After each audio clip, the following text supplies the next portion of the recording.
RSS ने देश के जो स्वतंत्रता सेनानी थे उनके लिए मुखबरी करी, देश के साथ गद्दारी करी। अच्छा 2002 से पहले बताइए वहाँ उनके मुख्यालय पे कभी तिरंगा फहराया जाता हो? अच्छा तो आप ऐसे कह रहे जैसे आपको पता नहीं है, और नहीं पता है तो जानकारी दुरुस्त कीजिए। कभी भी संविधान को नहीं माना इन लोगों ने। और अगर बात करी जाए प्रधानमंत्री जी की, तो प्रधानमंत्री जी भी वही काम कर रहे हैं। ट्रम्प 30 से ज्यादा बार बोल चुका है कि हमने सीज फायर करवाया, हमने ये काम करवाया, हमने वो काम करवाया, तो उस पर खुल के प्रधानमंत्री क्यों नहीं बोल रहे हैं? आखिर अडानी की दबती हुई जो नब्ज है अमेरिका के पास, उसके लिए मोदी को क्या किस बात का डर है? आखिर देश के बीच में अडानी और ट्रम्प जैसे लोग क्यों आ रहे हैं? आखिर पाकिस्तान की इतनी हिम्मत कैसे हो रही है? मोदी जी को आज इन बातों को नहीं कहना चाहिए था। और इससे 2-3 बातें और निकल के आती है कि अगर आपके मन में नाथूराम है, मन में आपके गोडसे है, मन में आपके सावरकर है, तो आपको गांधी के प्रतिमा पे आज जाके माल्यार्पण करने की लिए विवश नहीं होना पड़ता।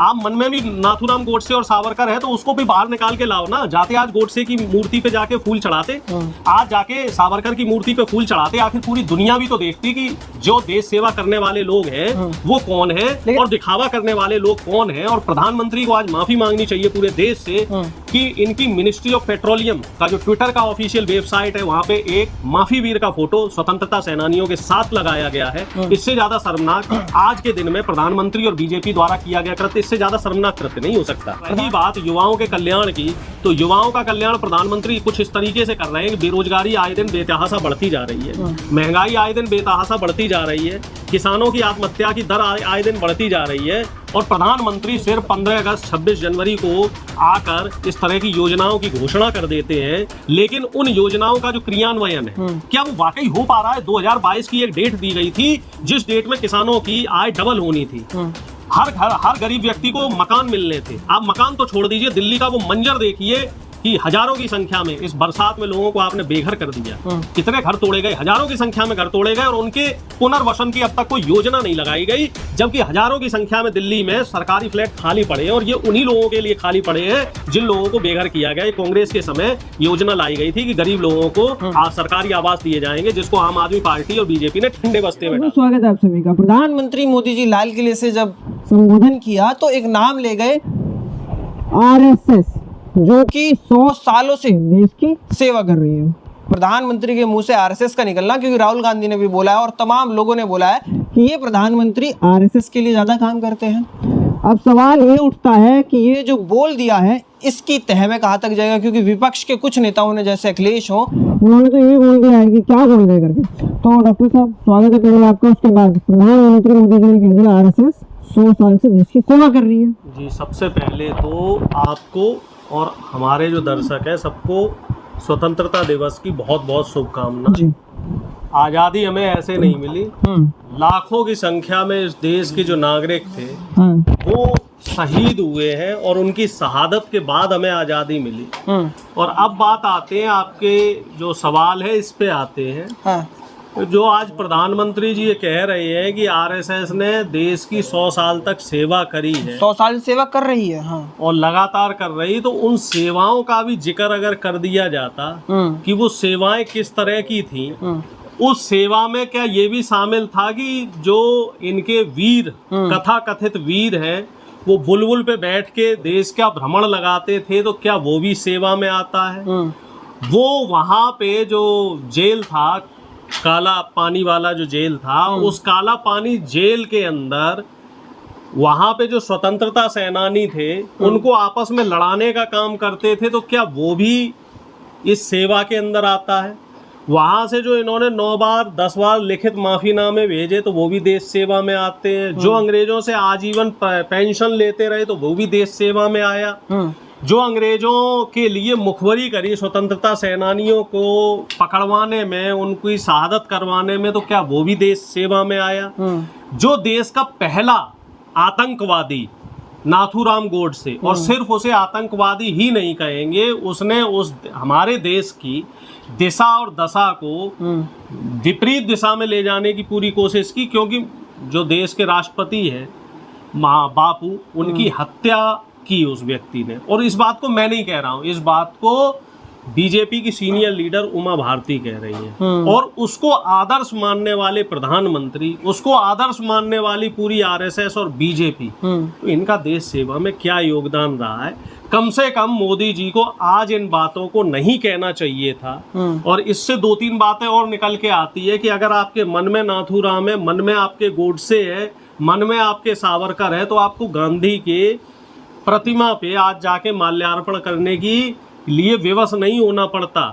आप मन में भी नाथूराम गोडसे और सावरकर है तो उसको भी बाहर निकाल के लाओ ना। जाते आज गोडसे की मूर्ति पे जाके फूल चढ़ाते, आज जाके सावरकर की मूर्ति पे फूल चढ़ाते। आखिर पूरी दुनिया भी तो देखती कि जो देश सेवा करने वाले लोग हैं वो कौन है और दिखावा करने वाले लोग कौन हैं। और प्रधानमंत्री को आज माफी मांगनी चाहिए पूरे देश से कि इनकी मिनिस्ट्री ऑफ पेट्रोलियम का जो ट्विटर का ऑफिशियल वेबसाइट है वहाँ पे एक माफी वीर का फोटो स्वतंत्रता सेनानियों के साथ लगाया गया है।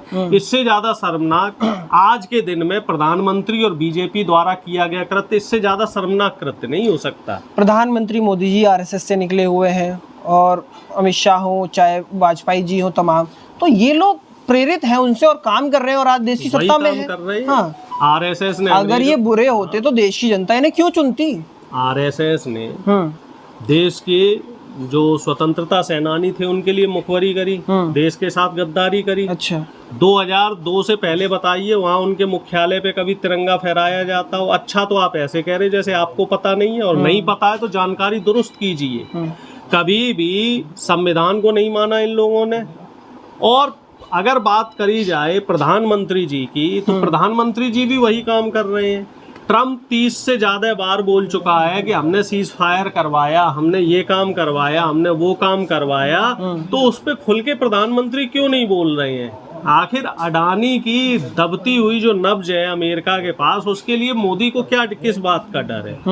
आखिर देश के बीच में अडानी और ट्रम्प जैसे लोग क्यों आ रहे हैं? आखिर पाकिस्तान की इतनी हिम्मत कैसे हो रही है कि वो सरे जो अंतर्राष्ट्रीय जो पटल है उस पटल पे हमारी बदनामी कैसे कर सकता है?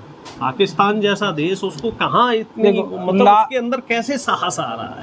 लाखों करोड़ों की योजनाओं का घोषणा कर दिया, किसानों के लिए ढाल बन के प्रधानमंत्री मोदी खड़े हैं, नौजवानों के लिए रोजगार का काम करेंगे, प्राइवेट संस्थानों में 15,000 रुपए तक का वेतन देंगे वो। देखिए अगर कोई काम करता खुल के प्रधानमंत्री ने बोला कितनी सरकारी नौकरियां दी और कितनी देंगे।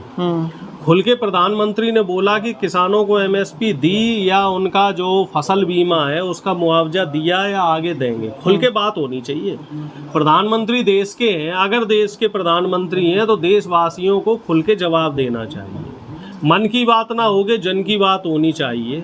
और रही बात युवाओं के कल्याण की, तो युवाओं का कल्याण प्रधानमंत्री कुछ इस तरीके से कर रहे हैं कि बेरोजगारी आए दिन बेतहाशा बढ़ती जा रही है, महंगाई आए दिन बेतहाशा बढ़ती जा रही है, किसानों की आत्महत्या की दर आए दिन बढ़ती जा रही है, और प्रधानमंत्री सिर्फ 15 अगस्त 26 जनवरी को आकर इस तरह की योजनाओं की घोषणा कर देते हैं, लेकिन उन योजनाओं का जो क्रियान्वयन है क्या वो वाकई हो पा रहा है? 2022 की एक डेट दी गई थी जिस डेट में किसानों की आय डबल होनी थी, हर गरीब व्यक्ति को मकान मिलने थे। आप मकान तो छोड़ दीजिए, दिल्ली का वो मंजर देखिए कि हजारों की संख्या में इस बरसात में लोगों को आपने बेघर कर दिया। कितने घर तोड़े गए, हजारों की संख्या में घर तोड़े गए और उनके पुनर्वसन की अब तक कोई योजना नहीं लगाई गई, जबकि हजारों की संख्या में दिल्ली में सरकारी फ्लैट खाली पड़े हैं। और ये उन्हीं लोगों के लिए खाली पड़े हैं जिन लोगों को बेघर किया गया। ये कांग्रेस के समय योजना लाई गई थी कि गरीब लोगों को सरकारी आवास दिए जाएंगे, जिसको आम आदमी पार्टी और बीजेपी ने ठंडे बस्ते में डाल दिया। तो सिर्फ इतना कह देने से कि हम देशवासियों के लिए काम करेंगे, गरीबों के लिए करेंगे, किसानों के लिए करेंगे, उससे बात नहीं बनती है। जो काम आप करना चाहते हैं तो उस काम का एक रोड मैप भी होना चाहिए, उसका बराबर फॉलोअप भी होना चाहिए।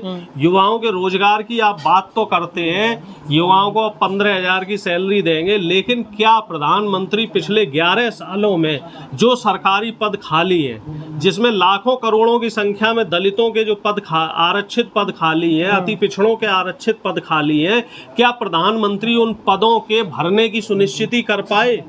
क्या एनएफएस के नाम पर एक कुचक्र चल रहा है जहां दलित और पिछड़े छात्रों को इंटरव्यू में बाहर कर दिया जाता है, रिजेक्ट कर दिया जाता है, और प्रधानमंत्री खुद कहते हैं कि वो पिछड़े समाज से आते हैं, क्या उस कुचक्र को दूर कर पाए? जबकि एनएफएस के आंकड़े अगर हम यूपीए सरकार और एनडीए सरकार को या मोदी सरकार को कंपेयर करें तो एनएफएस के आंकड़ों में बेतहासा इजाफा हुआ है साहब। ये प्रधानमंत्री सिर्फ इस बात को कहने से कि हमने देश की तीसरी बड़ी इकोनॉमी बन गए हैं, इससे काम नहीं चलेगा। क्या आज प्रति व्यक्ति आय में बढ़ोतरी हुई है? क्या गरीब व्यक्ति को 2 वक्त की रोटी मिल रही है? और ये सारे सवालात मैं आज आपसे सिर्फ इसलिए कर रहा हूं क्योंकि आज हम लोग आज़ादी का दिवस मना रहे हैं कि देश को आज़ाद हुए 69 साल हो गए हैं। लेकिन क्या 69 साल में चीन भी लगभग हमारे साथ आज़ाद हुआ था? चीन में प्रति व्यक्ति आय कितनी है? जापान में प्रति व्यक्ति आय कितनी है? अमेरिका में प्रति व्यक्ति आय कितनी है? और हमारे यहाँ कितनी है? क्या वहाँ के हैप्पीनेस इंडेक्स से, वहाँ की जो टेक्नोलॉजी है, क्या हमारा देश वहाँ से अपने आप को तुलना कर पा रहा है? नहीं कर पा रहा है। हम लोग कहाँ किससे तुलना कर रहे हैं अपनी? हम लोग बांग्लादेश और पाकिस्तान से तुलना करके खुश हैं। हम लोग अफगानिस्तान और श्रीलंका जैसे देशों से अपनी तुलना करके खुश हैं, जबकि हमें ऊपर की तरफ देखना चाहिए। तो इस देश के ये हालात प्रधानमंत्री ने पिछले 11 सालों में बना दिए हैं। कहाँ हम रूस और अमेरिका से होड़ करते थे, ब्रिटेन से होड़ करते थे। कब? जब इंदिरा गांधी जी प्रधानमंत्री थी, जब मनमोहन सिंह जी प्रधानमंत्री थे। और अब हम लोग नीचे के जो देश है जिनकी कोई गिनती ही नहीं थी, अब हम साहब कह रहे हैं हम उनसे बेहतर हैं।